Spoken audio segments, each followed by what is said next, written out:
шағын мемлекет деп бекер айтпаған.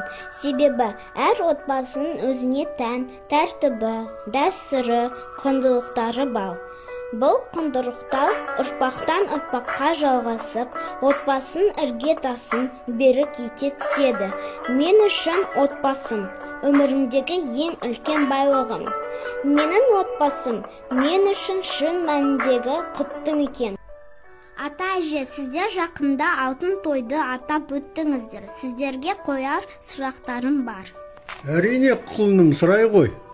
Біз сен үшін қызығушылығың өз үлкен бақыт. Өнегелі отбасы болу сыры не деп ойлайсыздар? Бір-бірімізді құрметтеу, түсіну, кешіре білу, міне мықты отбасының негізі осы. Әрине, өмірде қиындықтар да болады. Бірақ бәрін бірге еңсердік. Сабыр мен сүйіспеншілік те маңызды. Бір-бірімізге әрдайым қолдау көрсетіп, жақсы мен жаманды күнде бірге болдық жасын.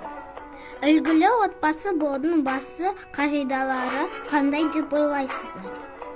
Бір-біріңе сенім арту, адалдық пен мейірім көрсету. Отбасы бұл үлкен жауапкершілік. Балаларың мен немерелердің дұрыс тәрбие беру, жақсы анаға көрсету де маңызды. Өнеге көрсету де маңызды. Біз үшін ең үлкен бақыт сендердің амандықтарың, жетістіктерің.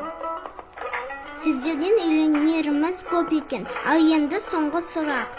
Алтын тойға жеткенде өздеріңізді қалай сезіндіңіздер? Алтын тойға жету үшін сирек кездесетін бақыт.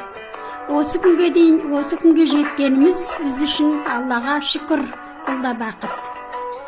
Сіздерге көп рахмет. Әрқашан дендеріңіз сау, жүздеріңіз жарқын болсын. Біз сіздерден үлгі алып, сіздердей мықты отбасы болуға тырысамыз.